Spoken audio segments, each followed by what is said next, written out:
Have you ever been made to feel crazy for standing up for yourself? That might be a result of gaslighting. Gaslighting is a form of manipulation, distraction, or distortion of reality that people use to abuse others. It makes you doubt your memories, emotions, or beliefs, and it can be challenging to recognize and cope with, especially when it occurs in a romantic relationship or in the presence of a power imbalance. Gaslighting involves brainwashing the victim and controlling them through coercion, making it challenging to resist or question the abuse. To identify gaslighting, it's crucial to look for certain red flags, especially what the gaslighter is saying. Here are some common phrases gaslighters use to manipulate and confuse their victims. You're overreacting. You're being too sensitive. You're crazy/paranoid. You're imagining things. You're remembering it wrong. It didn't happen that way. You're making a big deal out of nothing.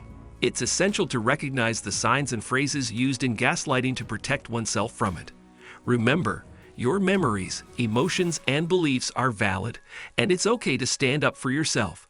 Now let's start with number 1. It's your fault. Gaslighters often shift the blame onto others, even when they are clearly in the wrong. They use phrases like "it's your fault" to make their victims doubt themselves and accept responsibility for something they didn't do. This tactic is meant to wear down the victim and make them feel like they can't win. Whether the gaslighter is unhappy or the victim is unhappy, they will find a way to blame the victim. Number 2. I'm not angry. What are you talking about? Toxic people often use nonverbal cues like indirect aggression or the silent treatment to communicate their feelings and punish their victims. However, when confronted about their behavior, they act as if they have no idea what the victim is talking about.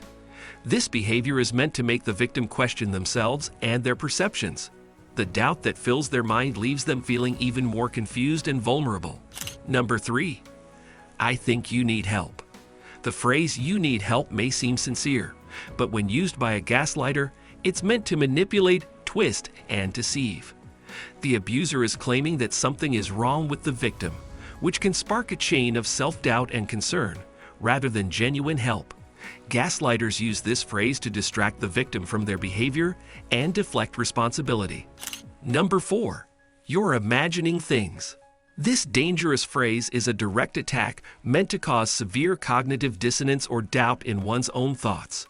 When repeated, it can be very toxic and make the victim doubt their memories and feel insane. Gaslighters use this phrase to make the victim lose trust in themselves and rely more on the abuser. Number 5. You are just misconstruing my intentions. Gaslighters deflect responsibility by blaming misunderstandings and claiming they had only positive intentions. They use this classic tactic to divert attention away from their flaws and towards self-assurance. They'll use the excuse that they didn't mean it that way to avoid apologizing and indulge in lies. Instead of respecting the victim's feelings, they lean on the idea that it was all a misunderstanding. Number 6. You always read too much into things.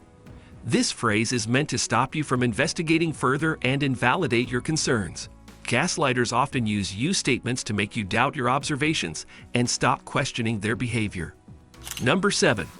I never said that or did that. You have a terrible memory. This phrase is used to attack your sanity and make you doubt your memory. Gaslighters might even manipulate your memories to convince you that you're wrong. Number 8. The problem isn't with me. It's with you. Gaslighters deflect responsibility by blaming their victims. This phrase is meant to attack your self-esteem and make you question yourself, your emotions, and your behavior.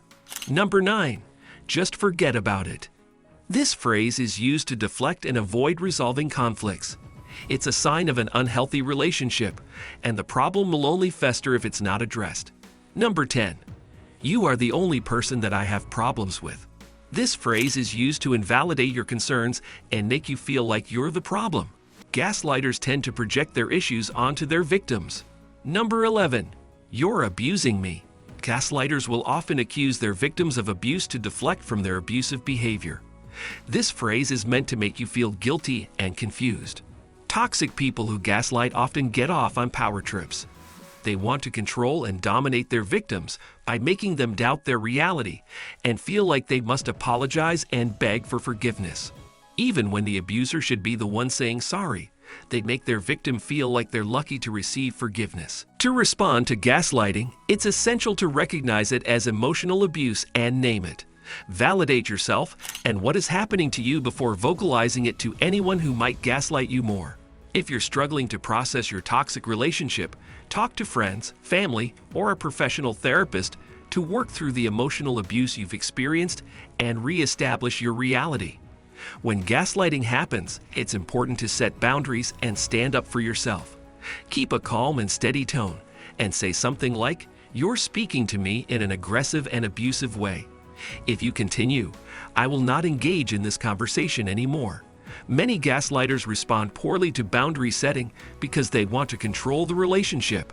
However, being direct and standing up for yourself is essential to stop being controlled. If you know it's time to leave a gaslighting relationship, be careful and safe about how you break the news. Emotionally abusive relationships can become physically abusive ones, so create a safe exit plan with the help of a therapist or trusted loved ones. Don't get lured in by false promises or gifts, and going no contact is best after ending an unhealthy relationship. To stand up for yourself, seek support from friends, family, or a professional therapist, and create a safe exit plan if needed. If you found this video helpful, please give it a thumbs up, share it with your friends, and subscribe to our channel for more insightful videos.